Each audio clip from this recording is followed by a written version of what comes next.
बिना ज्ञान की चर्चा से जीवन नहीं बदलता। तो भगवान ने कहा दूध नहीं पीता, कोई बात नहीं, इसको रोजीना आप टमाटर खिलाओ।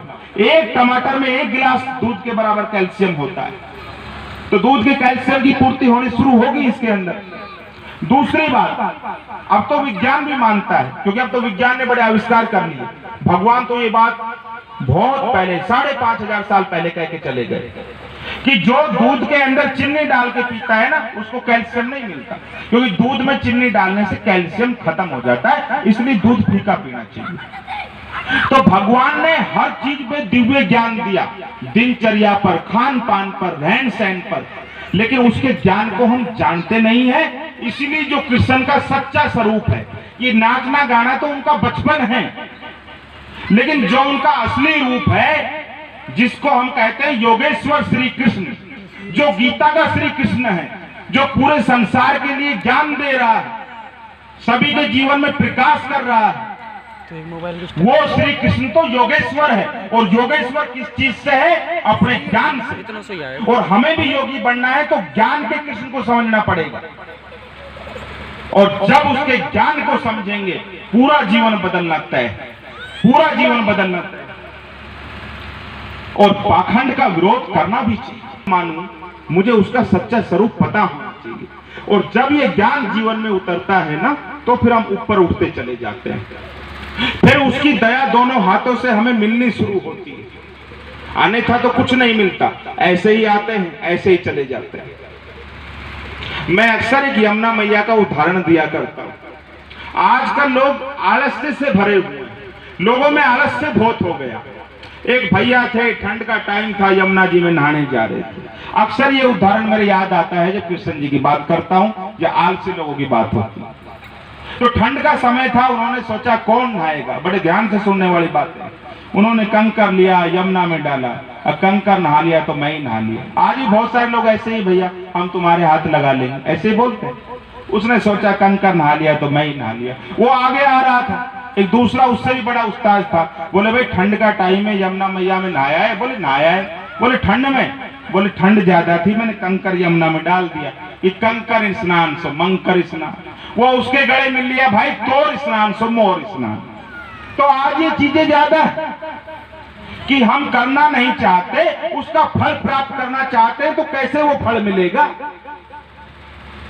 जो पानी पिएगा प्यास उसकी बुझेगी, जो खाना खाएगा भूख उसकी मिटेगी, जो करेगा वो पाएगा, झूठी तसल्ली में ना रहें। इसीलिए भगवान कहते हैं योग कर्मेषु कौशलम, कि कार्य की कुशलता ही योग है। आप कोई भी कार्य करते हो उसको पूर्ण रूप से ईमानदारी से करिएगा, पूरी मेहनत से करो, बड़ी कुशलता से करो, वो कर्म आपका योग बन जाएगा, आपको उससे बहुत कुछ प्राप्त होगा। और कृष्ण जी भगवान ये भी कहते हैं गीता के अंदर, उद्रेक आत्मान आत्मने, कि मनुष्य अपना उद्धार स्वयं करता है। कोई भी संत जन हो या प्रभु के अवतार हो या वेद पुराण हो, वो हमें समझा तो सकते हैं, लेकिन समझने का काम हमारा है। वो ज्ञान तो दे सकते हैं, लेकिन ज्ञान को जीवन में उतारने का कार्य तो हम करेंगे। यदि हम जीवन में ज्ञान नहीं उतारेंगे तो कुछ भी नहीं बदल सकता। इसीलिए कृष्ण जी भगवान ने दुर्योधन को खूब समझाया, लेकिन दुर्योधन भगवान को भी नहीं समझ पाया। उसको ज्ञान की बातें, धर्म की बातें पाखंड लगी, उसको भगवान का सत्संग भी बेकार लगा। इसीलिए ये महाभारत हुई। और जब भगवान ने सूत्र भी दिया कि उद्रेक आत्मान आत्मने, कि मनुष्य अपना उद्धार स्वयं करता है, कोई भी योगी जन हो, संत जन हो, वेद पुराण हो, वो समझा सकते हैं, समझना हमें पड़ेगा। सबको पता है चोरी करना पाप है, फिर भी हम चोरी करते हैं, तो मेरी आत्मा में ज्ञान नहीं है, मुझे सजा भोगनी पड़ेगी। इसीलिए बिना ज्ञान कुछ नहीं है। भजनों के साथ साथ ज्ञान में जीवन बिताना सीखो। ये कृष्ण जी का योगेश्वर स्वरूप है। जब जाके हम योगित्व को प्राप्त करेंगे, जब जीवन में सुख शांति को प्राप्त करेंगे। भगवान जी कहा करते थे कि मैं तेरा हूं तू मेरा है, लेकिन कब है? जब तू मुझे जान जाए। और हम भगवान के असली ज्ञान के रूप को नहीं जानते, तो उसकी दया कैसे पाएंगे, उसके नजदीक कैसे जाएंगे?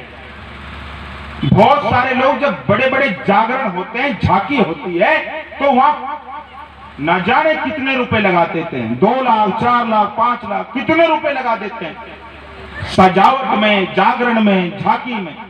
देखो जागरण झांकी करना अच्छी बात है, उसमें आप रुपए लगाओ अच्छी बात है, ज्यादा ना लगा के थोड़े कम लगा दो वो भी अच्छा है। भगवान ने ज्यादा रुपए दिए, ज्यादा लगा दो वो भी अच्छा है। लेकिन आप झांकी जागरण के अलावा जीवन में ज्ञान को ना उतारो, सेवा ना करो, भक्ति ना करो, तो वो जागरण झांकी बेकार है। भगवान का असली रूप, असली भक्ति हमें प्राप्त नहीं होगी, असली रुदन हमें नहीं मिलेगा। इसीलिए बहुत सारे लोग जो बड़े बड़े जागरण कराते हैं, उन्होंने जीवन में गौशाला के दर्शन नहीं किए। कई लोगों ने गाय तक दलिया नहीं चराया। बहुत सारे लोग जो जागरण कराते हैं, उनके माँ बाप वृद्धाश्रम में पड़े हुए हैं, अनाथ आश्रम में पड़े हुए हैं। तो ऐसे लोगों को कोई जागरण का फल नहीं मिलता। और ऐसे लोग कहते हैं जी मैं भगवान कृष्ण की भक्ति करता हूं, मैंने जागरण में 1 लाख रुपए लगाए, 3 लाख लगाए, वो खुशी नहीं हो रहा। खुश कैसे होगा? तूने घर के भगवान को तो घर से बाहर निकाल दिया और उस भगवान की दया पाना चाहता है, कभी नहीं हो सकता। इसीलिए हमें भगवान के सच्चे रूप को जानने की जरूरत है कि भगवान गुणों की पूजा चाहते हैं। जब साईं बाबा संसार में थे तो किसी ने उनको रोटी तक नहीं दी, आज वहां सोने के मुकुट चढ़ते हैं। इसीलिए जब आप कोई सही रूप से कार्य नहीं करते हो तो बाद में करने से क्या फायदा। देखो हमारे धर्म के अंदर गाय, गंगा, स्त्री, इन तीनों को देवी का दर्जा प्राप्त है और इनको धर्म माना गया है, देवी माना गया है। लेकिन बड़े दुर्भाग्य की बात है कि आज हमने स्त्रियों की इज्जत करना छोड़ दिया। आज गाय पे भी अत्याचार हो रहा है और गंगा नदी में भी आज हमने गलती कर करके बड़ी अशुद्धता फैला दी है। इन तीनों का ही अपमान हो रहा है, तो कैसे भगवान की दया मिलेगी? ये कैसा देवी का रूप हमने बनाया है? तो जिसको देवी बनाया है उसको देवी मानो। गाय को देवी माना है तो गाय की पूजा करो। अब पूजा में जरूरी नहीं है कि आप 2 घंटा गाय की पूजा करो। पूजा क्या कि गाय के प्रति सेवा भाव, जरूरत पड़े तो गाय की रक्षा के लिए हम खड़े हो जाएं, ये पूजा है। तो धर्म को जीवन में धारण किया जाता है, गुणों को धारण करना धर्म है। धर्मेव इति धार्यते, गुणों को धारण करना धर्म है।